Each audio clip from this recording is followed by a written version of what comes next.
years ago, I became vegan out of choice because I decided out of compassion that I did not want to eat the animals. That's all well and good. And many areas of research convinced me. All right. Well, you're still eating the plants.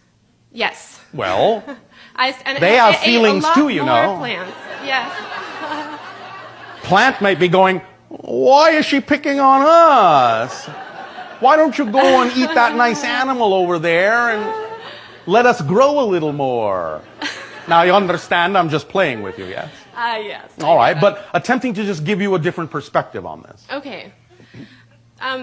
Yes? I was dismayed that after 10 years, my health went downhill dramatically, digestive, adrenal failure, and my husband's as well. So this seems to be... And then when I started eating meat again, I'm feeling better and these things are getting better. This is why we say you must listen to your body consciousness, because you may still be in an apprenticeship state that requires a certain form of sustenance. There is nothing wrong with that. It's all about how you do it. It's all about the relationship. It's all about being in gratitude and appreciation for the exchange that is given to you, and the idea of doing it in the most natural, healthy way possible. But it doesn't mean that it's fundamentally non-spiritual just because that's the way it plays out. There are many cultures on your planet that are generally considered indigenous cultures that still eat meat, that have an extremely spiritual relationship with the animals that they ingest. And the animals know this, and they give of themselves to those people for that exchange. Many times, as you say in nature, the idea is that the herd is culled of the weaker members so that the rest can remain strong, so that the race can perpetuate. There are many reasons why this is a particular system on certain worlds, including yours. There is nothing non-spiritual about it. The non-spirituality, in a sense, comes about when it is done in a manner that is not necessarily as natural as it could be, not necessarily as steeped in the vibration of gratitude and appreciation as it could be. Make sense? It does.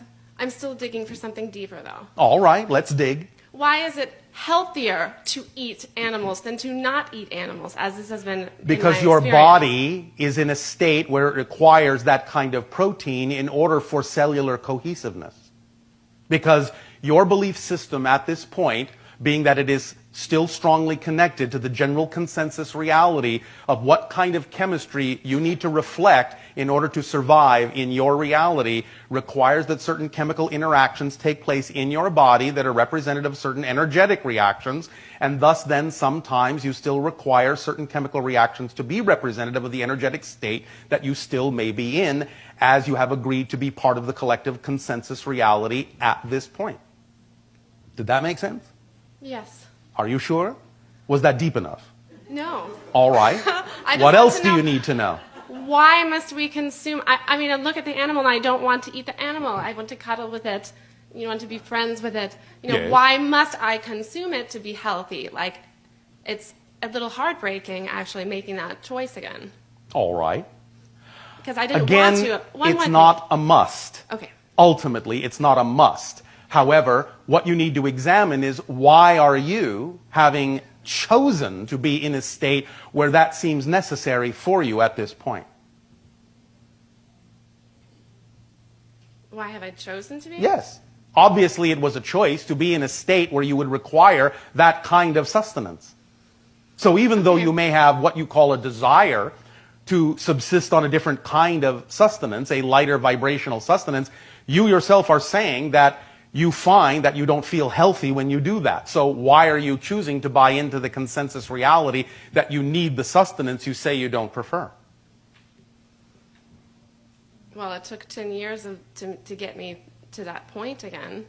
But why are you choosing that? Science is reflective of your energy state. Science is reflective of your energy state. Chemistry is reflective of your energy state, and your energy state is reflective of your belief system. So does that mean it's not necessarily so that I would feel bad not eating meat, or vice versa? Correct. It's not necessarily so. So there's no specific way to be healthy to eat or to not to eat animals? No. But if you have chosen to be in a system that generally believes that it is necessary and you're continuing to buy into that system for one reason or another, then you will exhibit the parameters of the consensus reality that says you need this kind of sustenance in order to be healthy. So what you need to do is examine your beliefs more deeply to find out why you would be continuing to buy into that system. It may actually be serving you in a way that you're not in touch with. And that's why it's important to get in touch with your belief systems about it. Because you may not be allowing there to be a positive reason for it. Okay. Once you allow there to possibly be a positive reason to continue to eat the meat, then if there really does not need to be a need, only by examining the willingness to allow there to be a possible reason will you actually discover whether there actually is or not. But if you refuse to believe that there could be, you will never get close to discovering what the belief is. Because you have to allow for duality. There is duality in everything. In fact, actually, and we'll talk about this another time, there is actually Trinity in everything. But that's another subject. In terms of the idea of the so-called polarity that you are experiencing, you have to allow what may not necessarily be your preference to still be valid in order to actually be capable of choosing what you prefer. If you invalidate what you don't prefer, that's where you're stuck. Because you're putting undue energy on it being wrong, being bad, being invalid.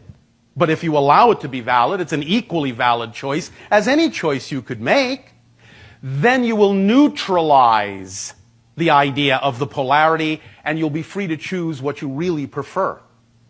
So this is your lesson in dealing with this, is to not invalidate what you don't prefer. To see that it actually does have the ability to serve a positive purpose, even though you may not right now be capable of understanding how that could be. So that's your exploration. You understand? Yes. Is that deep enough for you? It is. I have one additional question as far as that relates, and I think it relates to a lot of core sponsoring beliefs. Yes. I would like to know what these beliefs are that has manifested this situation, and I have asked and meditated about it, but it hasn't come to me yet. I just told you. I can think of many. I just ones, told you. But which one? I just told you. You are believing that certain beliefs are invalid. Yes? You understand? Yes. You're making a value judgment on something that simply needs to be looked at in a neutral way, and perhaps even in a positive way. Are you, in your belief system, capable of looking at the idea that sometimes life eats life in a positive way? Are you capable of seeing it from that perspective? That's the question that you need to explore. And that will lead you to the belief, the core belief that you need to discover. Okay. All right? Okay. Thank you. All right, bon appetit.